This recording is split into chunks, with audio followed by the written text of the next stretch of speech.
बिस्मिल्लाहिर्रहमानिर्रहीम। अस्सलाम वालेकुम रहमतुल्लाहि व बरकातुहू।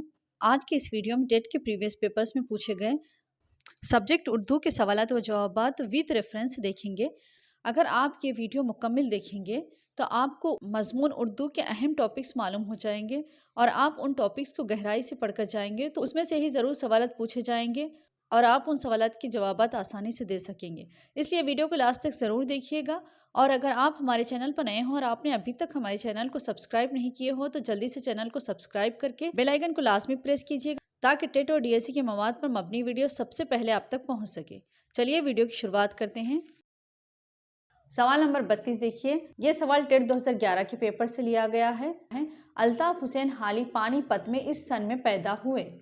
Option number 1 1837, number 2 1836, number 3 1830, number 4 1835। इसका सही जवाब है ऑप्शन नंबर 1 1837। ठीक है, तो ये कहाँ पर है चलिए देखते हैं। तो यहाँ पर देख सकते हैं आप शम्सुल उलमा अल्ताफ हुसैन हाली। ठीक है, अल्ताफ हुसैन हाली के बारे में यहाँ पर तफसील से दिया गया है। ठीक है, तो हम यहाँ पर सिर्फ इनकी पैदाइश कहाँ पर हुई देखेंगे। सवाल में क्या पूछा गया था, अल्ताफ हुसैन हाली की पैदाइश के बारे में। ठीक है, तो यहाँ पर देखिए हाली 1837 ईस्वी में पानीपत में पैदा हुए। हाली कब और कहाँ पर पैदा हुए? 1837 ईस्वी में पानीपत में पैदा हुए। ठीक है, अभी जो सवाल देखिए उसका जवाब यहाँ पर है। ठीक है, नेक्स्ट सवाल देखेंगे। नेक्स्ट सवाल ये देखिए, ये भी टेट 2011 के पेपर से लिया गया है। बांग तरा, बाल जिब्राइल, ज़रब कलीम, अरमगान, हिजाज इनके मजमूए कलाम हैं। Option number 1 Mir Hasan, number 2 Nazir Akbarabadi, number 3 Hafeez Jalandhari, number 4 Allama Iqbal. इसका सही जवाब है ऑप्शन नंबर 4 अल्लामा इकबाल। ठीक है, चलिए देखते हैं ये कहाँ पर है। यहाँ पर देखिए इकबाल के बारे में दिया गया है। शेख मोहम्मद इकबाल कब और कहाँ पैदा हुए, इकबाल की आला तालीम कहाँ पर हुई और देखिए उनके मजमूए कलाम यहाँ पर दिए गए। देखिए बांग तरा, बाल जिब्राइल, ज़रब कलीम मजमूए कलाम हैं। और देखिए यहाँ पर अभी हम जो सवाल में देखें बांग तरा, बाल जिब्राइल, ज़रब कलीम मजमूए कलाम है, किसके है? इकबाल के है। ठीक है, अभी भी देख लेंगे शेख मोहम्मद इकबाल कब और कहाँ पैदा हुए। शेख मोहम्मद इकबाल सियालकोट में 1877 में पैदा हुए और इकबाल की आला तालीम कहाँ पर हुई? आला तालीम जर्मनी में हुई। ठीक है, और इनके मजमूए कलाम ये है, ये मोस्ट इंपॉर्टेंट है, ये 2-3 बार टेट में पूछा गया था। ठीक, सवाल नंबर 34 सर सैयद अहमद खान ने एक रिसाला जारी किया था। ऑप्शन नंबर 1 एतमाद, नंबर 2 मुंसिफ, नंबर 3 तहजीबुल अखलाक, नंबर 4 आसारुल सनादीद। इसका सही जवाब है ऑप्शन नंबर 3 तहजीबुल अखलाक। ठीक है, सर सैयद अहमद खान का रिसाले का नाम क्या है? तहजीबुल अखलाक। चलिए देखेंगे ये कहाँ पर है। यहाँ पर देखिए सर सैयद अहमद खान के बारे में तफसील से दिया गया है। ठीक है, इनकी पैदाइश, वफात और इनके तमाम अखबारात। और तो यहाँ पर देखिए 1870 ईस्वी में तहजीबुल अखलाक का अजरा किया गया। ठीक है, सवाल नंबर 35 कलमा वो है जो अपनी ज़ात में पूरे माने नहीं देता, वो मुस्तकिल कलमों के साथ आते हैं और जुमलों में उनका इस्तेमाल होता है, तभी उनके माने वाज़े होते हैं, जैसे मैं, तू, तक, पर, ने और को वगैरह। ठीक है, ऑप्शन नंबर 1 सिफत, नंबर 2 गैर मुस्तकिल कलमा, नंबर 3 मुस्तकिल कलमा, नंबर 4 कलमा। इसका सही जवाब है ऑप्शन नंबर 2 गैर मुस्तकिल कलमा। ठीक है, चलिए देखते हैं कहाँ है। तो यहाँ पर देखिए कलमे के अक़साम दिए गए हैं, मुस्तकिल कलमा, गैर मुस्तकिल कलमा। ठीक है, गैर मुस्तकिल कलमा देखेंगे हम यहाँ पर, ऐसे अल्फाज जो दूसरे अल्फाज से मिलकर माने देते हैं गैर मुस्तकिल कलमा कहलाते हैं। गैर मुस्तकिल कलमे को हुरूफ भी कहते हैं। तो देखिए गैर मुस्तकिल कलमे को हुरूफ भी कहते हैं और ये खुद अपने आप माने नहीं देते बल्कि दूसरे अल्फाज से मिलकर माने देते हैं। ठीक है, तो यहाँ पर देखिए, और देखिए ऐसे अल्फाज जो अपने माने आप देते हैं मुस्तकिल कलमा कहलाते हैं। ठीक है, तो यहाँ पर देखिए एक ये जुमला दिया गया, खुदा ने इंसान को इल्म की दौलत से सरफराज किया। तो यहाँ पर खुदा क्या है? अपने माने आप दे रहे हैं, तो ये मुस्तकिल कलमा है। ने क्या है? गैर मुस्तकिल कलमा। और इंसान क्या है? मुस्तकिल कलमा। और के को क्या है? गैर मुस्तकिल कलमा, जो अपने माने आप नहीं दे सकते, गैर मुस्तकिल कलमा कहलाते। ठीक है, फिर इल्म क्या है? मुस्तकिल कलमा। और की क्या है? गैर मुस्तकिल कलमा। दौलत क्या है? मुस्तकिल कलमा। और से क्या है? गैर मुस्तकिल कलमा। ठीक है, तो इस तरह से जो अल्फाज अपने माने आप नहीं देते वो गैर मुस्तकिल कलमा कहलाते हैं और ऐसे अल्फाज जो अपने माने आप देते हैं वो मुस्तकिल कलमा कहलाते हैं। ठीक है, चलिए नेक्स्ट सवाल देखते हैं। सवाल नंबर 50 देखिए, जो अल्फाज इस्म के आखिर में जोड़ दिए जाते हैं जैसे दिल जमा दार मसावी है दिलदार कहते हैं। ऑप्शन नंबर 1 लायक है, नंबर 2 साबिक है, नंबर 3 मुतरादिफ, नंबर 4 तसाद। तो इसका सही जवाब है ऑप्शन नंबर 1 लाहिक़े। ठीक है, चलिए देखते हैं ये कहाँ पर है। यहाँ पर देखिए लाहिक़ा दिए गए हैं।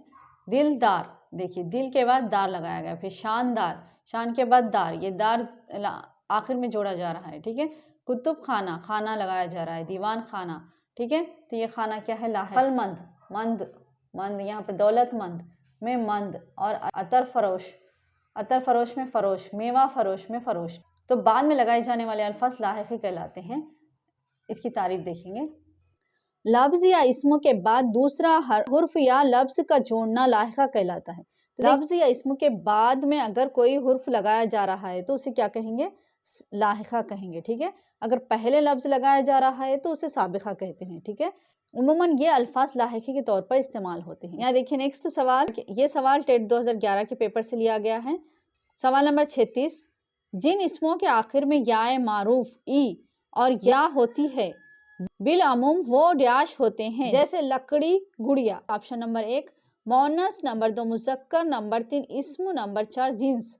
तो ऑप्शन नंबर 1 सही है मोनस। ठीक है, चलिए देखते हैं ये कहाँ पर है। तो यहाँ पर देखिए जिन्स हकीकी, नर जानदार के मुकाबिल मादा और मादा जानदार के मुकाबिल नर हो तो उसको जिन्स हकीकी कहते हैं। इसकी 2 किस्में हैं, नंबर 1 मुज़क्कर, नंबर 2 मोनस। ठीक है, तो जिस जानदार के आखिर में अलीफ या हे हो वो आमतौर पर मुज़क्कर होता है, जैसे बच्चा, लड़का। तो देखिए आखिर में अगर अलीफ हो या हे हो तो वो क्या कहलाता है, मुज़क्कर कहलाता है। जिस जानदार के आखिर में ई, नून, नी या अनी हो वो आमतौर पर मोनस होते हैं। बारे में अभी हम जो सवाल देखे उसमें ई के बारे में दिया गया था, ई और या हो तो ऐसे अल्फाज क्या कहलाते हैं, मोनस कहलाते हैं। ठीक है, जैसे बच्ची, मालन, ऊँटनी, मुगलानी। चलिए नेक्स्ट सवाल देखेंगे। ये टेट 2012 के पेपर से लिया गया है। जब किसी कौल के या नसर के इक़्तिबास को नकल करते हैं तो उससे पहले और बाद में ये अलामत लगाते हैं। ऑप्शन नंबर 1 ख़त्मिया, नंबर 2 वावेन, नंबर 3 सवालिया, नंबर 4 राब्ता। तो इसका सही जवाब है ऑप्शन नंबर 2 वावेन। ठीक है, ये अलामत लगाते हैं। ठीक है, ये भी कौल या नसर के इक़्तिबास को नकल करते हैं तब पहले और आखिर में। ठीक है, ये देखते ही सवाल कहाँ पर है। नंबर 9 वावेन इन्वर्टेड कामास, जब किसी के कौल को उनके अल्फाज में लिखना होता है तो इसका इस्तेमाल करते हैं। जैसे देखिए रसूल अल्लाह सल्लल्लाहु अलैहि वसल्लम ने फरमाया इल्म का हासिल करना हर मुसलमान पर फ़र्ज़ है। रसूल अल्लाह सल्लल्लाहु अलैहि वसल्लम ने क्या फरमाया, इल्म का हासिल करना हर मुसलमान पर फ़र्ज़ है। तो उनके ही अल्फाज यहाँ पर लिखना है तो उसको लिखने के लिए हम इन्वर्टेड कामास यूज़ करते हैं। ठीक है, यानी वावेन का इस्तेमाल किया जाता है। ठीक है, हाली ने गालिब को हैवान ज़रीब कहा है। ठीक है, तो हाली ने गालिब को क्या कहा था, हैवान ज़रीब।